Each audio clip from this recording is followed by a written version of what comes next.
My left video just went viral.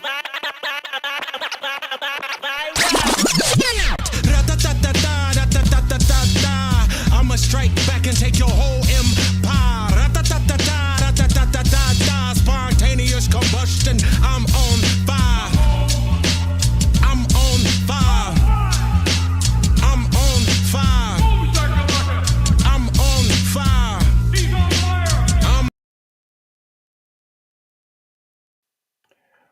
Hello, everybody, and welcome to the Tech Disruptors podcast. Back for another week, and we have a bunch of people joining us out here today. So we've got my regular co-host. His lovely name is Jason. Our also semi-regular co-host. And semi-regular Devin. How's it going? Devin. And today we have a very special guest, the man, the myth, the legend, Mr. Kevin Breeze. How's it going, Kevin? Uh-oh. How's it going, Kevin? He can't hear us. Uh-oh. I think we have Kevin. We just don't have any visual audio right now. And we'll get That was just working a second ago. Don't know what's happening. Okay. I don't know if Kevin can hear us or not. Oh, now we've lost your mic there, buddy. Check the mic at the bottom there. Uh-oh. Oh, Just working a lost second. it. What did Devin do? We'll let Can't hear you. maybe leave and come back. Leave and come back. Anyway, we'll get started while Kevin's going. Kevin, if you can see us, maybe put that. There he goes. He got it. Okay. Sorry about that. Welcome to the show, guys. Back for another week. Of course, it isn't the Tech Disruptors podcast without a little bit of drama there. Uh-oh. Still no What's sound. your audio, Kevin? We can see your lovely face, champ. We don't know what happened there. Yeah, I don't see. I see his volume's up, so I don't know what happened to his sound. Just working a second. Kevin, you look handsome, mate. I know you can't hear me, but we'll just let it. Can't hear us either? Can you hear us? Can you hear us? No. No. That is pretty crazy that it was working. It was just working. It was working like ago. 2 seconds ago. Yeah. Technical difficulties. Well, listen, we do have Kevin. Nothing. We do have Kevin. Jenny's very happy to see Kevin in the chat right now. Kevin looks he looks good. We just Yeah, he got a great look on the camera and everything. I just don't know why he can't hear us. That's so weird. So we'll let Kevin figure out his mic issues right now. We're not sure what happened there. We lost it. It was working perfectly fine, but Kevin is here. We will get to Kevin very, very soon. Just while Kevin's sorting out his audio issues right now, let's go over to Devin. Devin, how you been, mate? I haven't seen you in a minute. Yeah, it's been a busy. It feels like forever since It does, yeah. It's been a while, yeah. Yeah, Kevin literally came in and he's like, "I think it's been years since I've been on a podcast," and I was like, "Same, really feels like it." Yeah. Well, Devin, it's always a pleasure to have you on, buddy. We know we get you to pop in as often as we can because we know you're a fan favorite. How you been, mate? I haven't seen you. How about now? Yeah, we can hear you. Okay, good. It was my interface. It turned off. Oh, okay. So, all right, perfect. So- We are getting an echo from you. Kevin Just to literally let came you in and know. he's like, "I think it's been years since No, I've there is Uh, if you go to settings to restream, there is an echo cancellation. Here, how about now? Devin, it's Is always that a better? pleasure to have you on, buddy. Still an echo? Yeah, we're here. Oh, We're I'm hearing sorry, Darren I got talking. the. Oh, okay. How about now? There we go. There we All right, go. We got figured it out. All right. Nice Can to know. we just reset here? Yeah, there we pretend go. That the last Oh, it's 3 all minutes good. did not happen. We'll redo our intro. Welcome to the Tech Disruptors podcast. Okay. We're very privileged today to have the man, the myth, the legend, Kevin Breeze, on the show, and we're gonna talk all about what Kevin does. But just interesting week in tech. Lots of big stories coming out.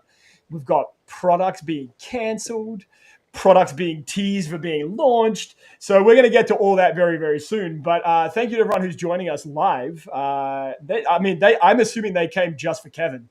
He's a handsome dude. I get Not it. for me. Appreciate that. Right? It's not for me. So, but we appreciate you having you on. So, Kevin, just for those of you who maybe are unfamiliar with what you do, so tell us a little bit about what you do, how you got involved in it, and we'll kind of just riff from there. Yeah, so I mean, just like all of us here have been passionate about technology my whole life. I remember as a kid, always looking forward to going into Best Buy and seeing what's new. And then also dreaming of going to CES one day, which I never really thought I would end up there. Yeah. So yeah, I'm sure just like the rest of us here, I was just making YouTube videos for fun and kind of turned into my full-time gig around 2019. And then, of course, been able to go to CES, interact with the tech community, all that good stuff. So it's been a fun journey for sure. Now, Kevin, let me ask you, what made you kind of pursue YouTube? Like, what made you get into that? Besides the love of tech, was it just you wanted people to see your handsome face, or it was just a way to kind of get your opinion out there? What was the angle, I guess? Yeah, well, I'll be honest. I wanted free stuff. So it was back when I didn't have a lot of money and I had an iPod Touch, and I saw that people were getting free stuff sent to them, if they're making videos about these devices. So I had a small goal. I just wanted a free case. That's it. I just made a couple of videos about some other things in my home, like about my TV and the current computer I had and all that. And then some videos about the iPod. And then sure enough, I started to get some offers for free stuff. And then, of course, that that goes. Eventually, you start getting requests for stuff you don't want. And then eventually you start charging money, for your time. So it kind of snowballed into, where things are at today. Right. Now, I gotta ask a question. So you have a YouTube channel now, but previously when you first started, what was the name of your channel? It was iPod based, right? Yeah. So funny you mentioned that. So my channel was originally called Crazy iPod Reviewer. Yes. And then in about 2015, 2016, I'm like, I can't keep this as my brand. So that's when Kevin Breeze was born. But it's the same channel. So I've been partnered since 2011. So it's crazy. It's been over a decade. Well, Kevin, here at Tech Disruptors, we've been trying to get to CES for a while. It's true. This is haven't made it yet. We got to do a podcast on site, right? That's the dream, right? I think Jason and I have talked about that all the time, that once we get that opportunity, that's kind of where it all begins. We got our first question here, Kevin. I don't know if you saw that there. So what was your favorite thing you saw at CES? Yeah, so I think the new concept cars from Honda stood out to me the most. Mostly just because they're a different form factor from what we've been seeing. And, whether people thought they were ugly or not, at least they're unique, right? So it's good to see some innovation going on there. Huh. So 100%. That was probably one of my favorites. Yeah. So I think a lot of people would agree, like CES has a lot of different tech products. And I think for those of you, I mean, like yourself, who have been there, it's a little overwhelming. There's so much to look at and see. Now, when you were there, like, what was the one thing you went this year? I'm assuming just a couple of months back. Is that right? Right. Yeah. So what was, besides the cars, what was the strangest thing you saw? Because we've been talking about some of the weird and wonderful things that you see at CES. Sure. Ooh. It's a hard one because there's so many things at CES, right? Strangest. Well, I mean, one thing I saw is that some of the robots are starting to become very human-like and almost like they're supposed to replace real-life companions and friends. Yes. So that's scary or interesting, I suppose. But it does seem like that they're trying to take robots in that direction, especially combined with AI, right? Speaking of that, I gotta unplug my wife real quick. She's been charging all day. Hold on. Right, Jason, he's one of the few that invested in one of those types of robots. Yes. Now, so you've been doing this for how long now? So it's just before 2019, or was that when it first kind of kicked in? That's when the persona was born, or like the channel? Yeah, well, so it started in like 2011 as a hobby, and then I had a video do pretty well early on. Then that got me into the partner program. So I was partnered for a while, but I had other things going on in life, went to college, all that. And honestly, though, in the back of my mind, I wanted to be a YouTuber the whole time. But but it never really had the time to make the channel a priority. And then when I actually did graduate and then I had a real job, I was like, oh, wait a minute.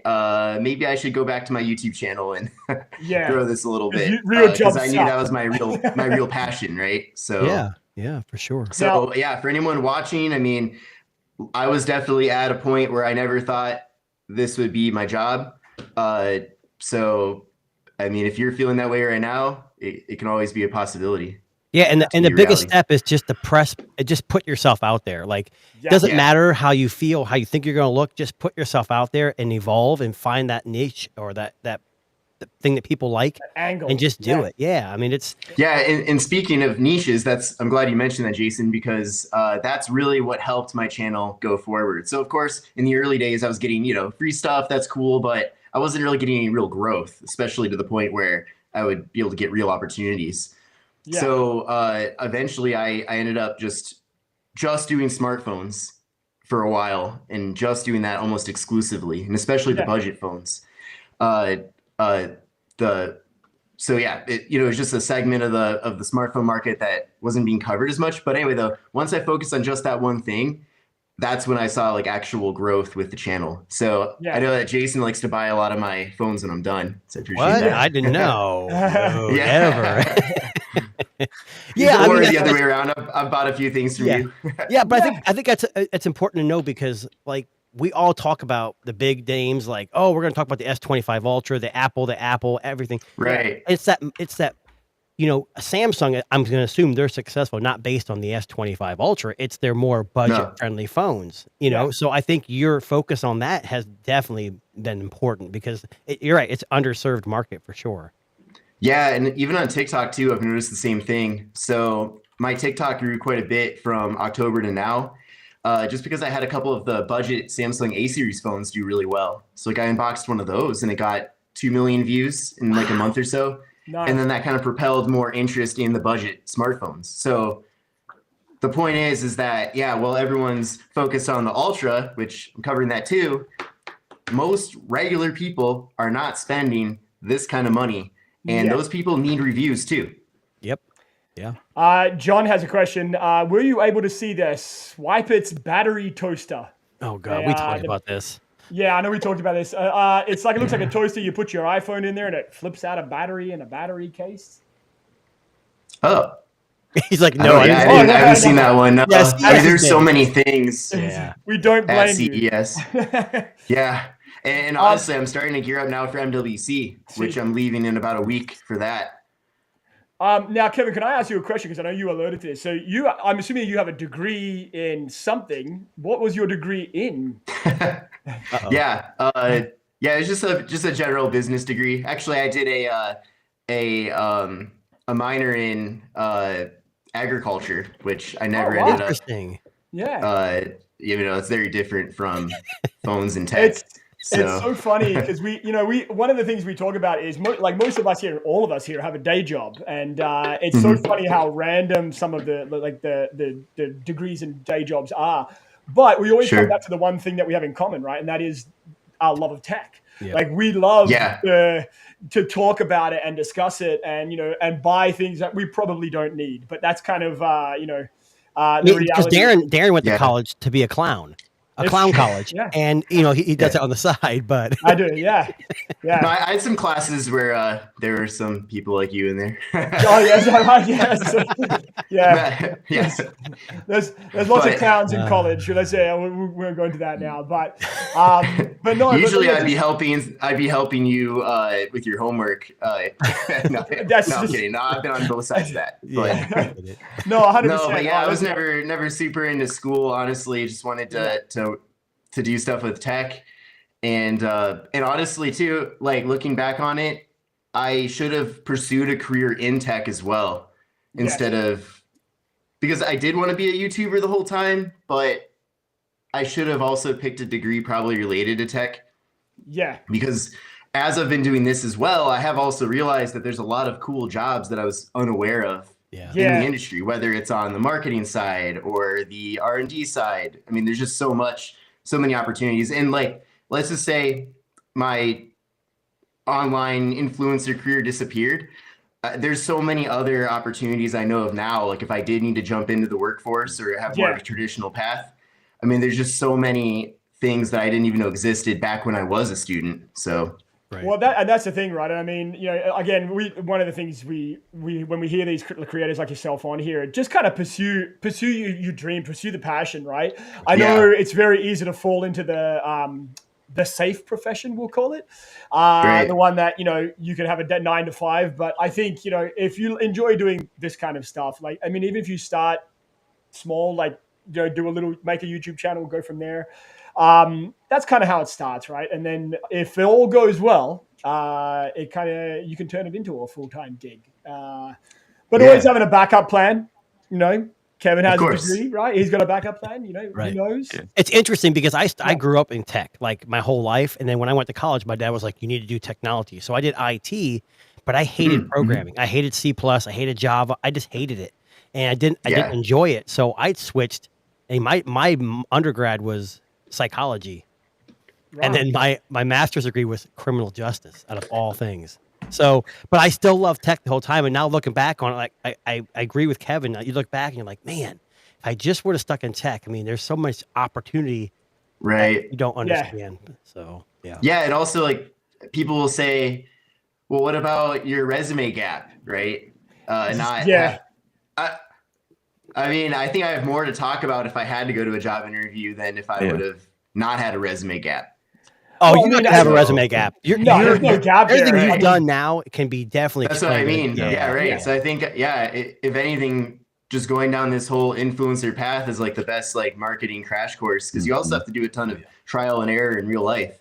And then also like if there's certain ideas I have and it doesn't work, I don't get paid. You know? Exactly. Whereas if I was working for some agency, like if maybe I'm getting paid on the hour, I'm not really incentivized to make it work or not. Obviously, if I never make anything work, then I get fired. But but really for this kind of stuff, it either works or it's a complete waste of time. So and I think you got to realize is people who are watching this who want to start their own YouTube career, it's not just turn the camera on and that's it. I mean, putting yourself out there is the first step, but editing, you know, figuring out YouTube, script writing, is very thumbnails. I mean, all this stuff is so important, and people don't realize it till you get into it. And I think you've done a really good job because obviously it's become successful for you. So that's good.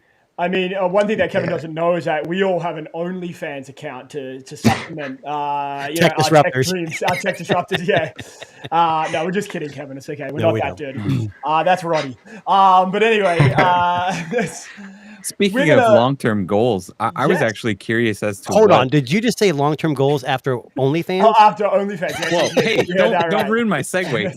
Sorry. I'm just curious what kind of goals you have now, because like Darren and Jason were saying, like a lot of us, there's a lot more people I think in our position that have the regular 9-to-5, do YouTube on the side, have that dream, have that goal of going full-time with content creation, but you're kind of already there. Like, what are you looking at in the next year? What are you looking at in the next 5 years? What's the long-term what are some of your goals? Sure. Yeah. Well, for a while I was just focused on just YouTube, and it's of course a great platform still, but nowadays brands do kind of expect that you have a presence on every platform, at least, TikTok, Instagram, and YouTube. So if let's say one of your accounts isn't at the same level as the other accounts, I mean, that's definitely a big liability, at least when it comes to, getting the best opportunities. Yeah. So that's kind of where I'm at, because my YouTube channel is at 230K, but that's because I was just focusing on that, and that's all. Yeah. So I've kind of been trying to shore up my other accounts as far as, putting a lot more time and effort. I've noticed better success, at least for now, with TikTok. But so that's what I'm focused on. And honestly, because those platforms you don't really make money unless you're doing like sponsorships, basically, it's definitely a loss for me trying to focus on that. But that's kind of the next move, is that I want to get those platforms bigger. So I'm definitely, like, my YouTube channel has suffered as a result, but I can only do so much in a day. Diversify. Well, and TikTok will work out for you. It will. Yeah. Yeah, exactly. And I think the key to that as well is that, of course, like, you have to save money and invest, but like, at least if you have a fund saved up, you can then kind of step away from certain projects and then focus on other projects. But that really is the key, I think, is always kind of looking for the next big thing. But at the same time, still doubling down on what works. Now, Kevin, I heard, I may have seen this on TikTok. I don't know if I saw it on TikTok. Have you just launched a fitness challenge with your partner? Yeah. I did see that. Yeah. Yeah. So my wife, shout out Jenny Beadall. She's also an influencer. In fact, we met through Google Pixel. So that was really cool. Interesting. So which we can talk about that more in a little bit if you want. But so we have a partnership with Fight Camp. and it's a home boxing setup, basically. So yeah, so this is the start of a series of content that we're doing with them. But yeah, we're doing a 14-day challenge, which started on Valentine's Day. Oh, and, good. Yeah, I'm still sore. Yeah.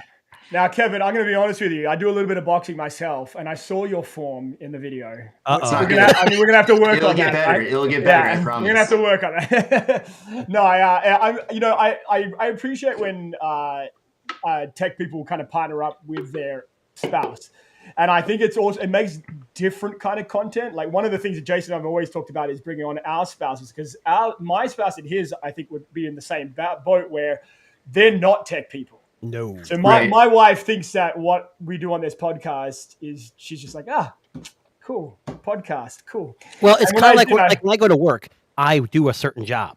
I'm not an IT guy, but my office calls me the IT guy because the IT department takes forever to get there, and I don't want to be, I said, trust me, if you're going to call me the IT guy, I'd be paid a heck of a lot more than I'm getting paid now. So yeah. But that's good because it's not just, also I'm guessing there's a product involved. And I like when influencers and people who create content actually use the product that they're talking about, not just throwing it out there. So like I'm real big in fitness and stuff too. So when I'm looking at a new, let's say, exercise bike, I want to see someone actually using the device, not just saying, "Oh, here's what it looks like, I'm good." And that's important. The question I have is, who's going to win? Yes. Yeah, right. Well, she has a lot of experience with boxing, and I don't. Right. So that's kind of the premise of the collaboration. But we'll see. I'm making some progress. But I got some advice. Some advice. Two things: play Eye of the Tiger. Yes. Yeah. And you have to run up some stairs and yell, Adrian. You just got to do that. It'll make things so much better. Yeah. Right. Actually, I just want to see Kevin get in the gray sweats, like the matching pants and hoodie. I just want to see that. Like, yeah. I mean, if I get good enough at this, maybe we need to do in like a tech creators boxing tournament, right? That would be good. Our own version of the Jake and Logan Paul stuff. Yeah, for sure. That'd be fun. I like that. That's a great idea. Yeah. Cool. So again, someone just asked, why is that a question? I know that. Yeah. Right, yes. That's my wife right there. Yeah. I think she just threw some shade at you. Yeah. Well, Jenny, listen, I'll give Kevin some pro tips on form. We'll get him up to speed. We'll make it a real challenge here. So I didn't realize that was your wife watching the podcast. So hey, how you doing? Oh yeah. Nice. Yep, she's one room over. Yeah. Okay, so let's move in and talk a little bit about tech, because there's been a lot of tech coming up. She said an apparel collab next, for sure. Right there, right? Yeah. All right. You guys have some merch for your show? Oh, there you go, right? That's not a bad. We have a little bit of merch. We dabbled, but we haven't really done anything too extreme yet. Cool. Yeah, Jason sent me a plaster molding of something, but I'm not allowed to put it on air. It's a bit too inappropriate. But it had the logo on it. It's got the logo on it. It was fine. He told me it was anatomically correct. I don't know what that means. So, but anyway, let's move on to some tech stories of the week. Now, the biggest story this week has been this little company you may have heard of. They're called Apple, and they've got something coming. And there's been a lot of suspicion online as to what that may actually be, but they've been teasing a new member of the family. Now, I don't know, that we could maybe get a new iPhone SE, allegedly with a new name too. I heard it was going to be called the 16E, is what I heard. The 16E? That's what I heard. That's like a Samsung kind of thing. Didn't they have the E version of their small? So basically what the article, a couple of the articles I read this week were saying that they want to kill off their SE branding. But they want to keep it in the same family. So they don't want to call it an iPhone SE because it implies that it's not part of this generation. But because they're releasing it within the same generation as the 16, they want to call it the iPhone 16 with some kind of moniker E. So iPhone 16 SE. There, we're done. That makes sense. I heard it was just going to be E. I don't think in a million years they would call it S, because that implies like they used to do. So I think we underestimate this. This is like the most important phone that iPhone or Apple make, because it's the entry level phone to get you into the Apple ecosystem, and they know if they can get you in there, I know the whole walled garden thing. I'm saying, but once you get in the ecosystem, you buy the watch, you buy the tablets, you buy the computers, and next thing you know, you're fully invested in streaming services and the data and everything. Yeah. Who's buying an entry level iPhone these days? Good question. Who is that person that's like, oh, I just want to dabble in iPhone? Devin. Tim Cook said, buy one for your grandma. Grandma. Honestly, the only reason my grandma would have wanted an iPhone SE was because it had the physical button still on it. And if they're taking that off, why would she want an SE anymore? Well, we got to move forward from the buttons. So this is from Phone Arena. So this is basically they're saying here that they believe the new phone is going to be called the iPhone 6e, and that's Mark Gurman, the Apple insider. He is the man. Like, I don't know if you notice, anytime he says there's a rumor, he's right. What happened to the last iPhone that had a letter behind it? The 5C? The 5C didn't do too well, did it? Those colors, though, were great. Those colors were amazing. The colors were good. The build wasn't bad. I didn't mind the polycarbonate, color, shiny, colors. That didn't bother me at all. Just didn't sell. They just didn't sell. That was the only problem. Now, Kevin, are you going to buy an iPhone, or rather review an iPhone 16e? Would you be the person who does that?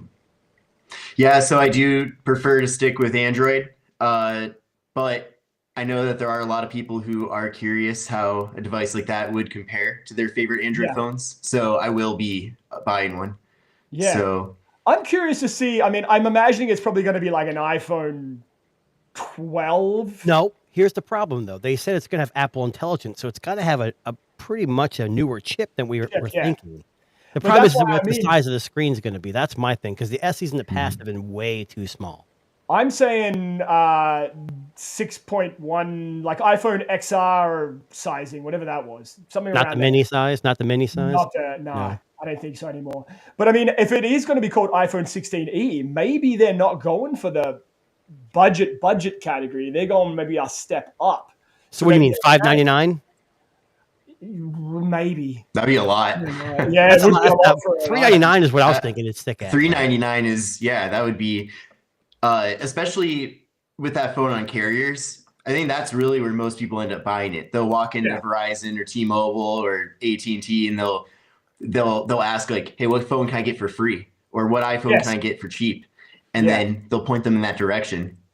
And at least for like people who aren't really into tech, just having one camera on the device is probably fine. I feel like a lot of people don't even know how to switch between the cameras. They don't care. You're probably right. I know that's a very basic smartphone task, but most people just want one good camera and that's it. And fair. And I mean, there's nothing wrong with that. The iPhone SE has been a great seller for Apple for that reason, right? Like it does enough. Now, I posted earlier this week, I would love to see Apple just flip the script here and release the 17 Slim. Before they release the 17 series, let's release something that is unexpected by the tech community. Release a brand new slim phone. Samsung's already done it, right? They beat them to the punch. So now can they meet that demand by throwing this out a little earlier? I think that would be a great spin, but I don't think that's Apple's style, unfortunately. Like, what month would you want to see it launch? Well, I mean, September is usually Apple release, right? So this would be what, 3-4 months before we would, maybe actually a bit more than that, than we would normally March. see a new iPhone. 6 months prior would be perfect. Yeah, so 6 months prior. So March would be the release date, Or if they did the Slim, if they did the Slim and the E, in the same launch. Could you imagine? Like that, I think that was the question, though. We're missing a point here. So Samsung announced their Edge, the Slim. Why do we want slim phones again? I mean, that's a great question too. What are the benefits? I mean, you get a crappier processor, probably worse heating or dissipation, worse cameras. I mean, I don't know what we're getting at. Battery. Yeah, that's what I'm saying. What are we trying to get? I feel, you know what's funny? I feel like we're going just like full circle here again. You know how we went really big on phones and then they got really small, and then we go, oh, they're not small anymore. They're back to being big again. I just feel like this is just a circle of distrust in the tech. Well, remember Apple said they're never going to make a folding device. Now there's rumors they're coming out with a folding device. They're coming with a folding device. Yeah, it's always something. So funny story. I actually got. They released a trailer for the Apple iPhone 19. The February 19. Yeah, I know. The February 19 event. I think. Let me just. Oh shit! I closed the tab. Hang on. Give me a second to pull it up. 1 second. Nope, that's not it either. Sorry, guys. 1 second. So this is the trailer they released for the event yesterday.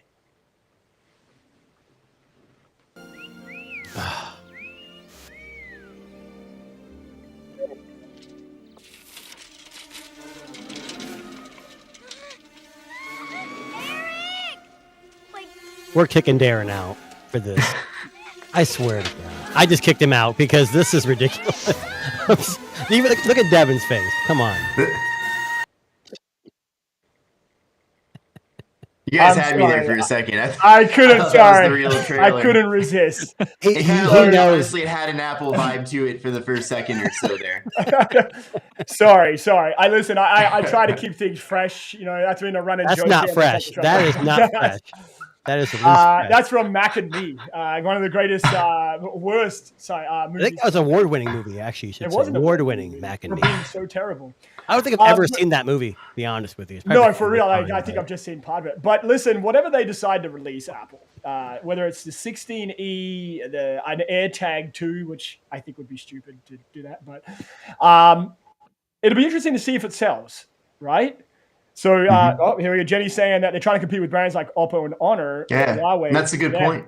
Yeah, maybe we don't understand the slim phone idea because we're not in a market where that's that relevant. Yeah. Well, I don't know. I mean, do you keep in mind, there's Oppo other phones... markets where people have their phone like a purse, right? Yeah, I mean, they're like people treat their smartphones differently. For a while, people used to say like, "Oh, iPhones are a status symbol in the U.S." I think people are pretty numb to that by now. Yeah. Well, I mean, don't forget, Honor was the company that released this travesty right here. It wasn't a travesty. That's what I'm talking about, right? Yeah. Yeah, I mean, look, there is a market for these kind of devices. You are 100% right. I mean, there's a market for the iPhone 16, SE, E, whatever. Yeah, I don't know. I think you're probably right, Jenny. I mean, I know that's pretty much what they're trying to do. Apple. And who was their biggest competitors to Apple in other countries? It's Honor, it's Oppo, it's Vivo. Yeah. You're 100% right. And I think in the US here, we're kind of shut down. We don't get to see this kind of stuff because we don't have carrier deals on a Vivo. I know me and Darren both have the Vivo 200 Pro, which is a great phone, but no one in America could even. I talked to my coworker the other day, and I said, he goes, I should say my brother. Let me talk about that. Last night, he goes, my phone, I got an old Motorola stylus. I think, Kevin, it's the one I bought from you, actually. Yeah. Like, it's on its way out. It's probably 3 or 4 years old. And he goes, I want to get he's on Google Fi, and he goes, I'm going to get a Pixel 9 Pro. What do you think? I said, it's a good phone. I mean, or the Samsung. He's like, he doesn't like to spend money on phones. Okay. Right. So I said, I would recommend the OnePlus. He goes, who the hell's OnePlus? Like, he doesn't know who OnePlus is. And they're a pretty big company. So I think it's a matter of perception. And I think Samsung and Apple will take advantage of us, well, not us, but general consumers not knowing these other brands and taking that stuff and using it to better their company. I'd imagine. Yeah.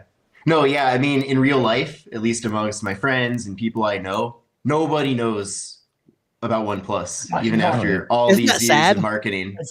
Yeah. I mean, even my parents, and shout out OnePlus. I love OnePlus. Yep. Absolutely. But, I went on an influencer trip with them in December, and like my parents didn't know what OnePlus was. I'd explain. They're like, "Oh, it's like Samsung." I'm like, "Yeah." They're exactly. Yeah. It's funny that you say that because when I had to tell my wife, North America, if you're not Samsung. That's exactly right. Yeah, I know my wife when I was on the same trip with you, and she was like, "Who's sending you?" And I'm like, "OnePlus." She was Googling it, and she's like, "I never." It's a scam. Like, it's a scam. Yeah, are you sure this is a real company? So I honestly still think to this day she thinks that I didn't go on a trip, that I was like on some boys trip in Vegas or something. So I mean, I took photos, I got proof, but I mean, that's just. We know that was AI. There, we know. AI. It's true. Yeah.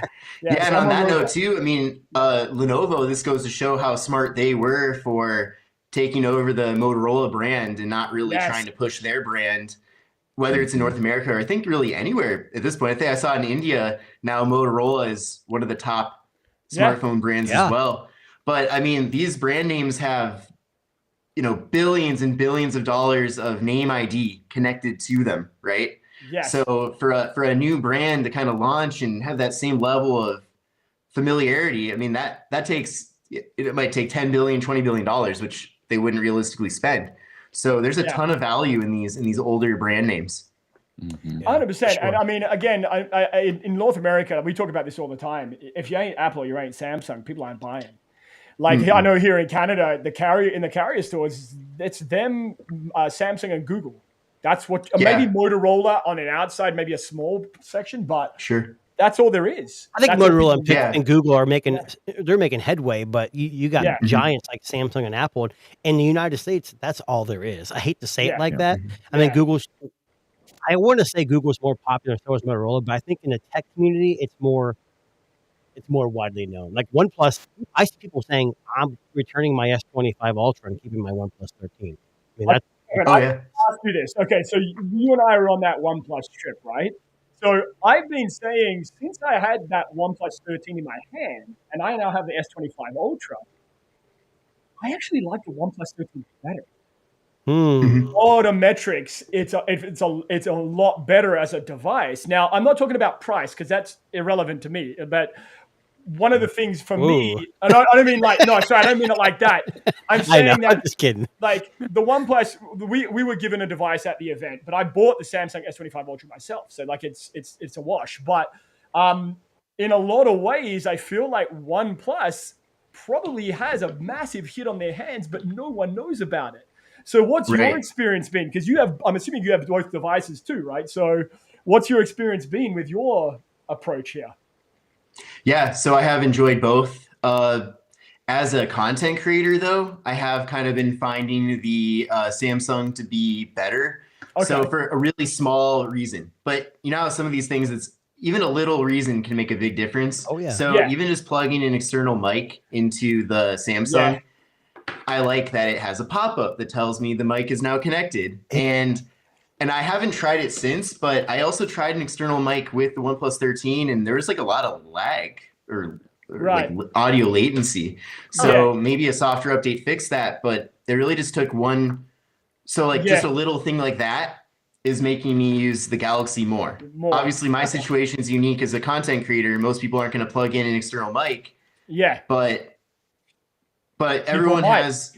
So I don't know if that's a bug or maybe it was unique to my phone. I don't know. I might need to try that out again later. Well, now I'm going to try that. That's just I'm going to try an example. Yeah, no, I just did that the other day, and it didn't give any sort of pop up. There was no settings that I could find.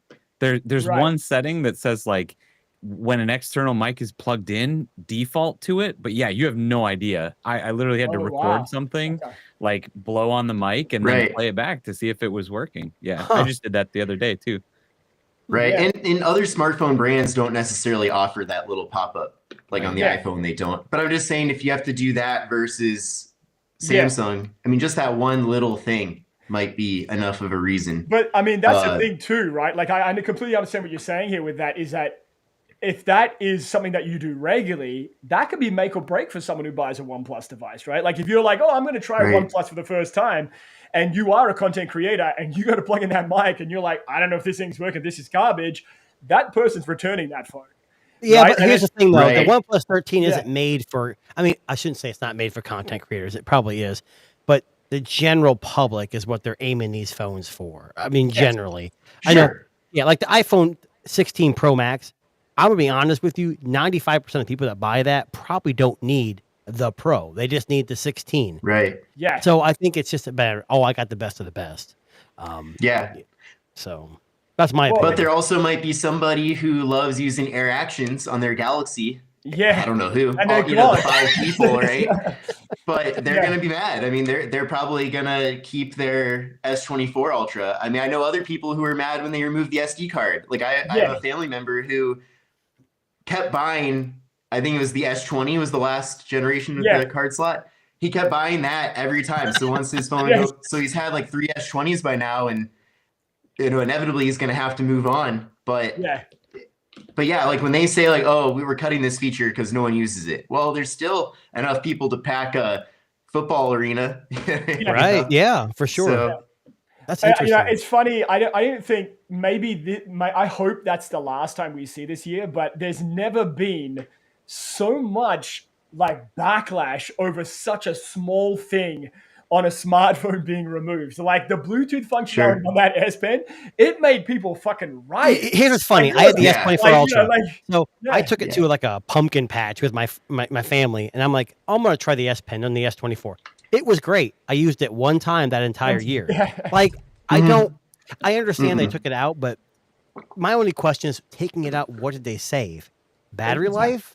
I mean, I don't know. I don't know what they say. I mean, I barely use the pen at all. You know, I don't use the pen ever. Yeah. I'd be pissed, right? Yeah, exactly. Exactly. That really just 100% talked me out of the S25 Ultra. Yeah. Okay. I probably wasn't going to get one, but like the longer I go without one of the now you don't need it. Ultra phones, like the more I want one. But like as soon as I found out that the S25 they took out like all of those features, that would be the only reason I would want one of the Samsung Ultra phones is for that S Pen and for that functionality.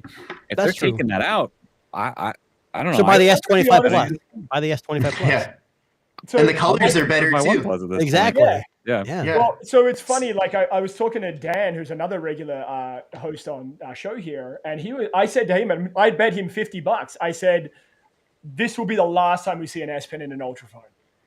I'm willing to bet next year it's gone. I hope not. Yeah, but I believe it.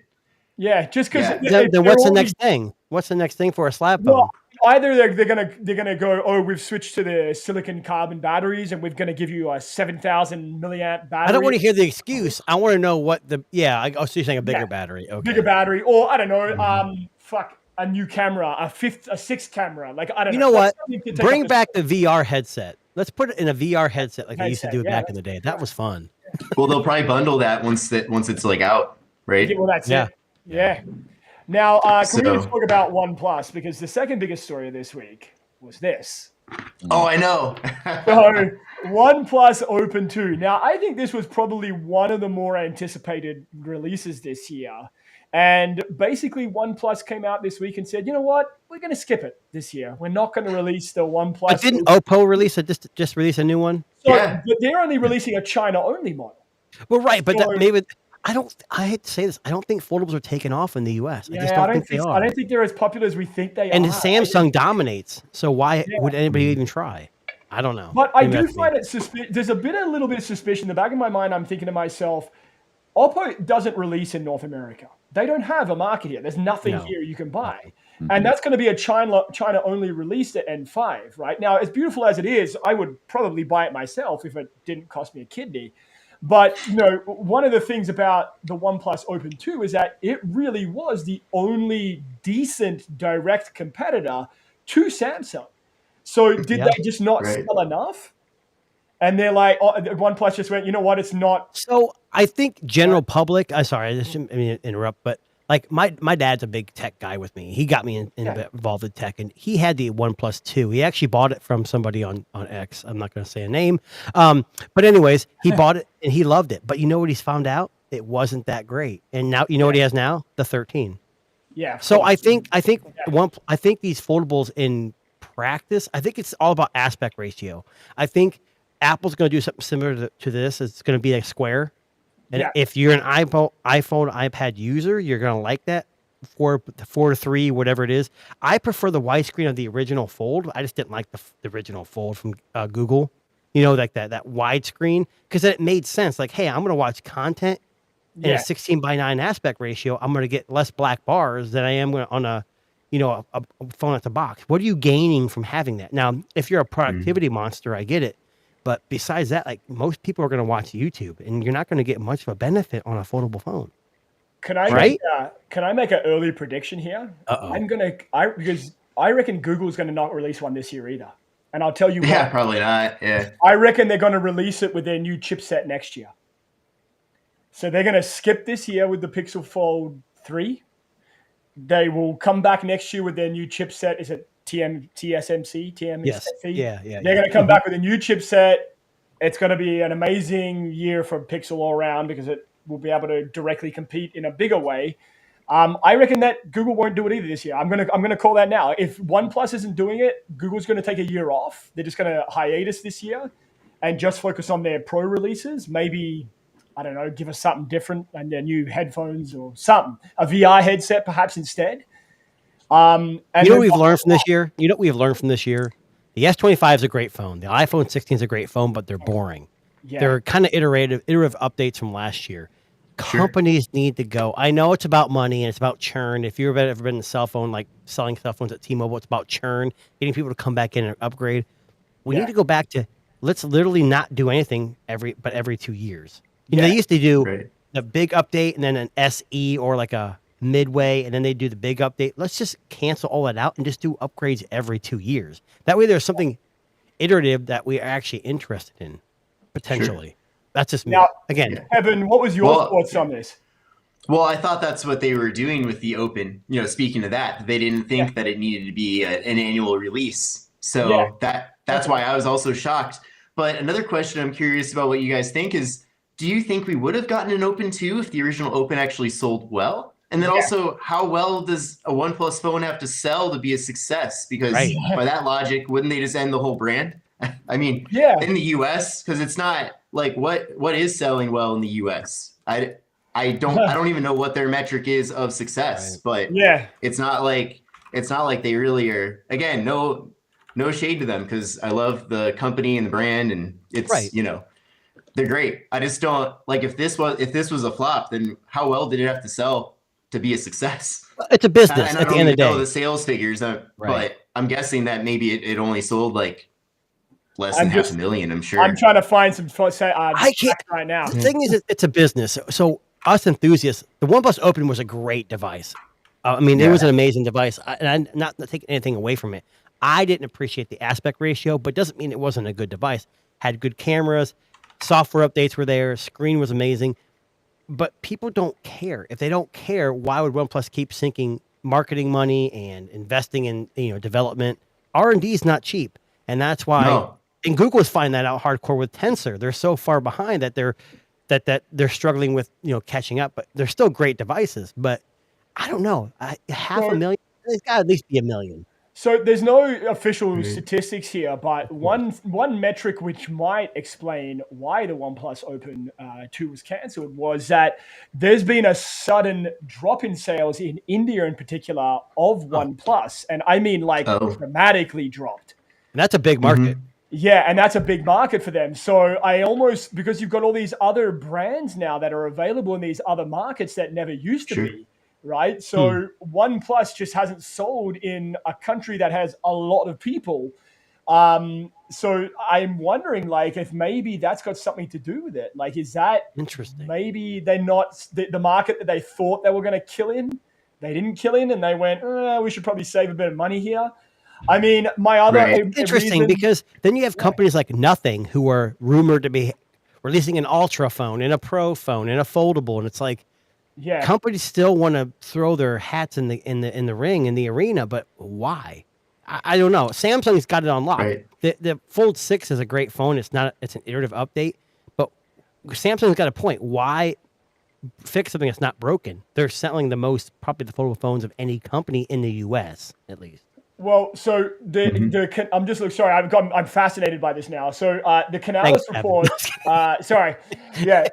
The Canalys report said that OnePlus had a 21% market share in 2023. It's down to 6%. Whoa. Yeah. So I why? You know why?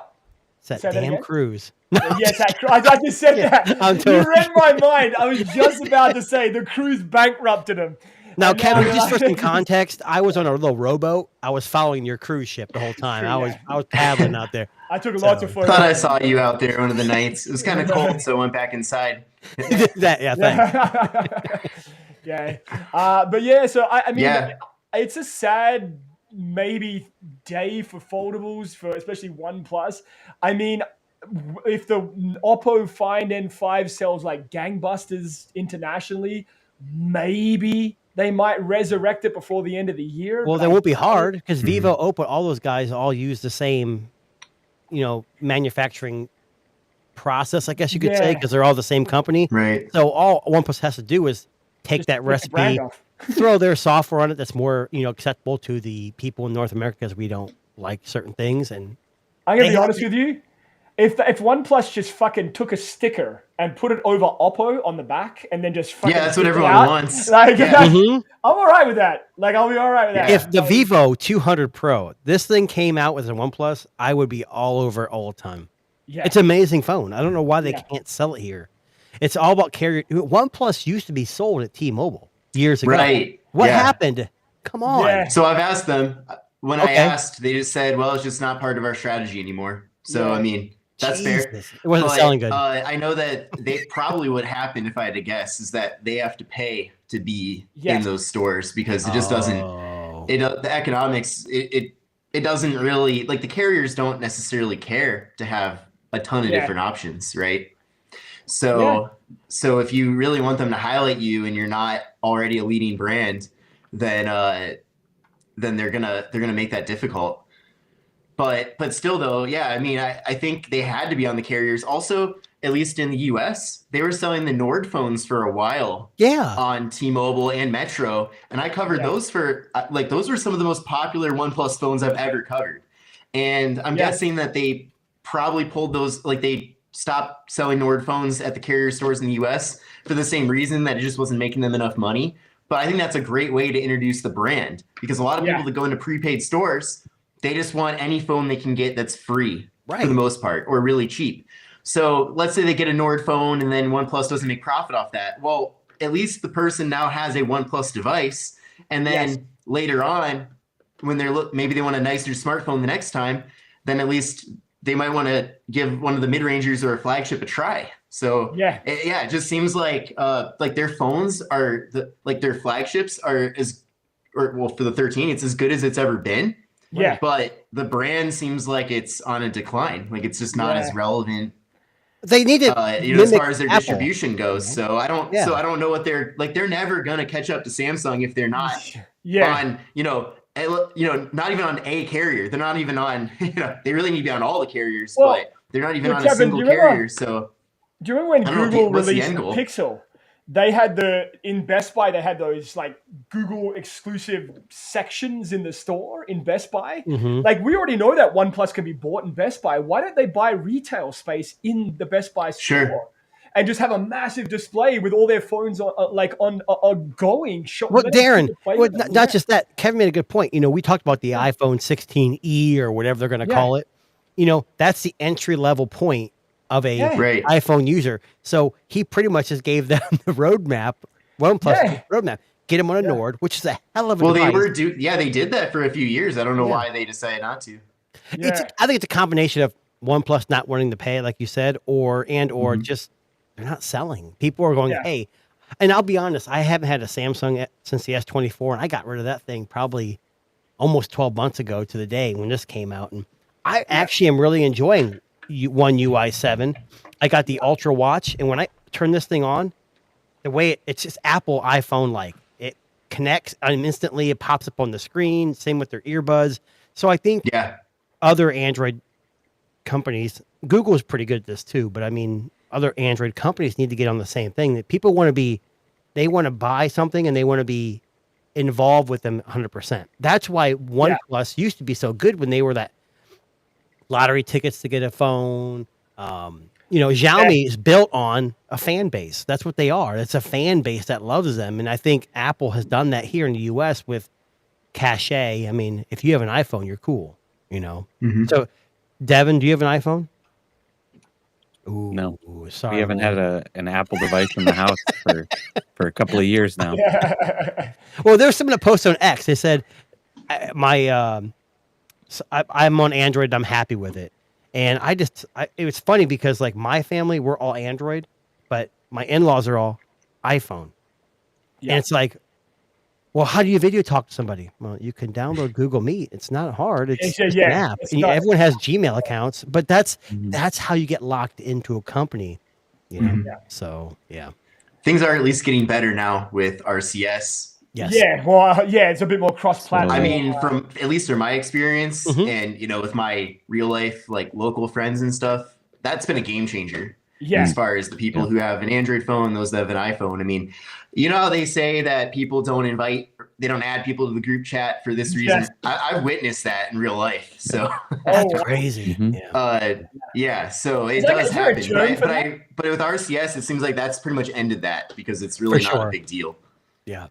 I agree. I would love to know if someone has coined a Gen Z term for that, like Apple ignorance.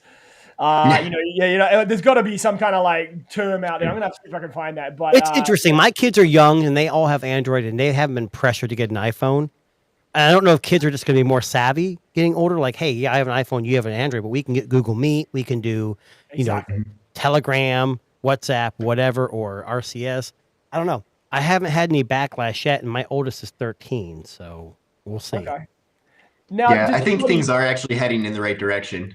Yeah.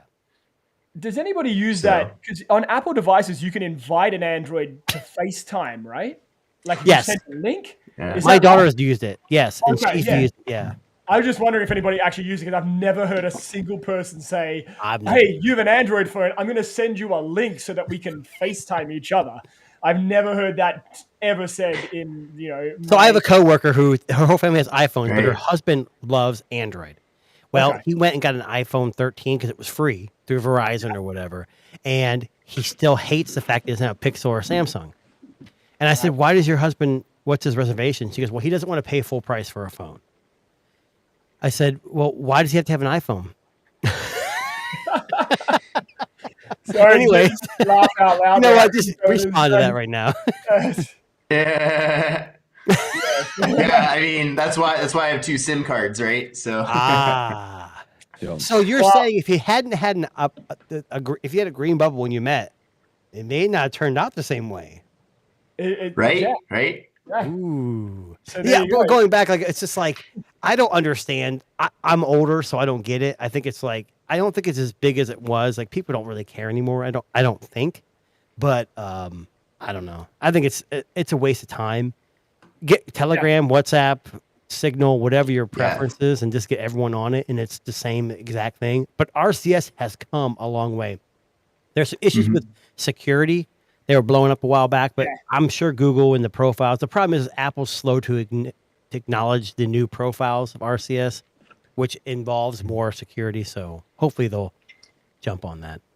I've got a question for you guys as well, kind of on the same topic. So Apple released the Invites app, right? I knew this was coming. And they have, you can still invite your Android friends. You just have to send them a link.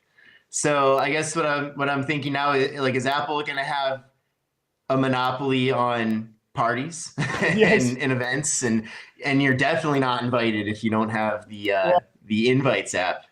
I don't know. I don't know if that. Yeah, we made a comment. Is that? Yeah, like, so is Eventbrite going to be dead pretty soon from this? I think you're right, because in our last live stream we talked about this, and my wife's pregnant and she's due like any minute. Like I told her to wait till after the live stream at least. But I made a comment, made a joke, like all my friends are iPhone users and they had a baby shower. But I'm an Android user, so I didn't get the invite, so I didn't show up. I mean. Yeah. I think it's ridiculous. It's kind of a joke of an app, but I get it. It's something cool that they added. And what is it? 75% of Americans have an iPhone, or 65%. I don't even know. Yeah, what so it is. the other 20% are just going to be, fuck you, I'm staying home today. Right? So I didn't get your invite, so you know But what? Darren, I need those diapers for the baby shower. Yeah. So, I mean, what the heck am I supposed to do? So this is No, really it's- interesting to me. yeah. I'd not heard of this yet, but The Invites app? Yeah, I had not heard of this. Oh man. But He to just be checked his completely app. honest, this is amazing. I've been wondering why nobody has built something sort of like this to fix this kind of problem. As far as I know, everybody still relies on like Facebook for events. Like, how has nobody done events better than Facebook yet? This is actually really interesting to me. I don't like that it's Apple, but this is I can't believe that somebody hasn't done this yet. Yeah, you have an iPhone, so you're asked out. You're You know? You're done. No, As you're right. Austin There's only Carter would two- say. There's only 2 reasons to be on Facebook, right? for the events and then the groups. Yeah, that's exactly right. But other than that, that's about it. And then I don't personally create Facebook events anymore. It feels very outdated, but some people still do. And then Eventbrite hasn't been updated since 2010. It's like the same interface, so that's super outdated. So at least with Apple putting out this app, it is kind of adding a little bit of competition, I suppose. Maybe Eventbrite will get better as a cross-platform option. I never thought of that. Apple just capitalized on a market that's probably minuscule right now. Mm-hmm. Oh wow, I didn't even think about that.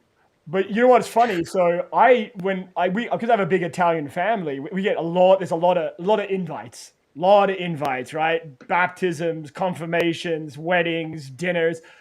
I actually got rid of my iPhone so I don't get the invitations because I don't want to go to those things. So I just why isn't Darren here? He doesn't have an iPhone. That's it. That was the simplest way for me to say no. I didn't get it. I own an iPhone because I have a 16 Pro Max, and I'll be honest, I have two phones next to me, and it's not an iPhone.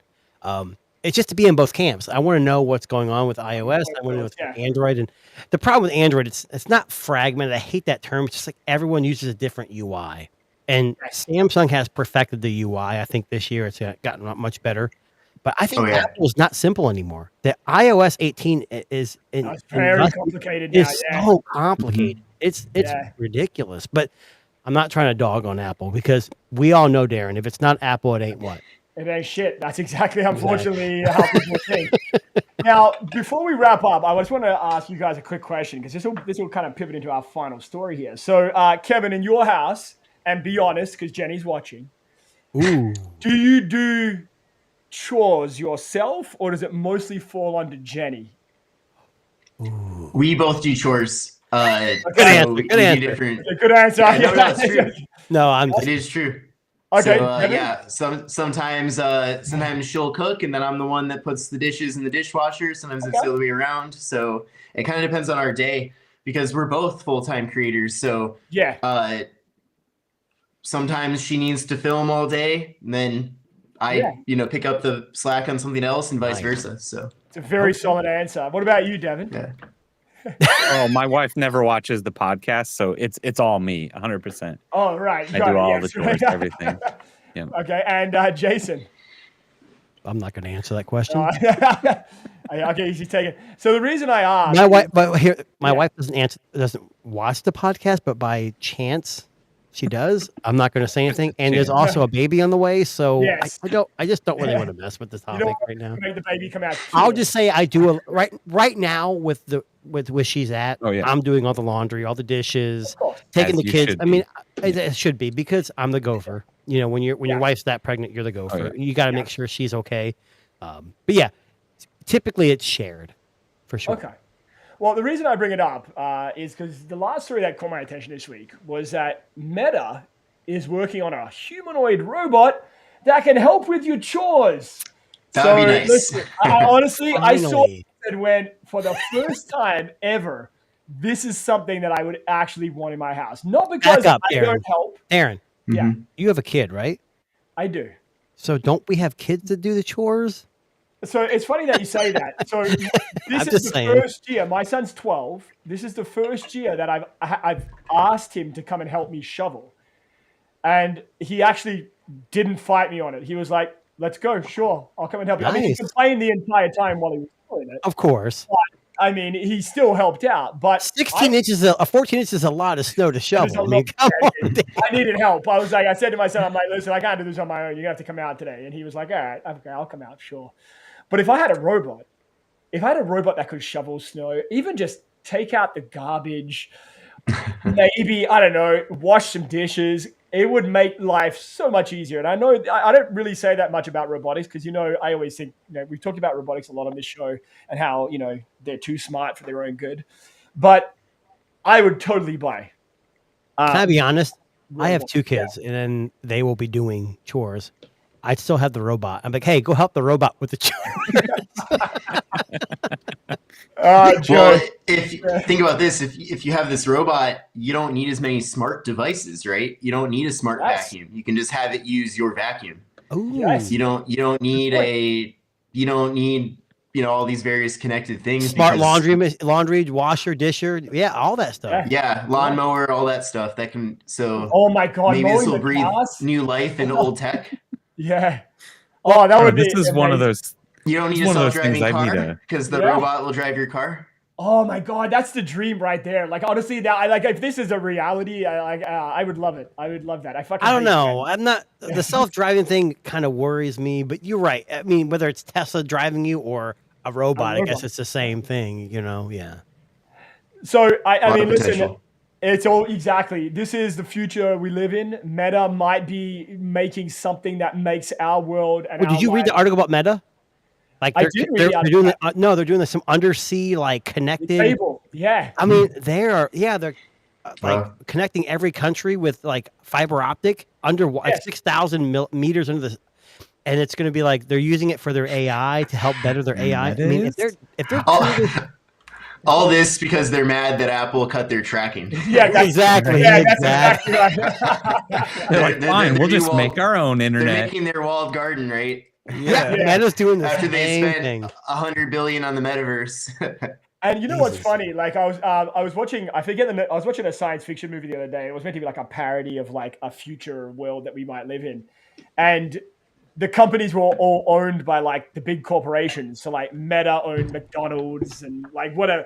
I honestly feel like that's a reality we might be looking down the barrel of. No, it's these big corporations. Watch Idiocracy. That's our future. Well, Idiocracy is part of it, yeah. But I mean, is it so crazy that Meta wants to connect everybody with high-speed internet? No.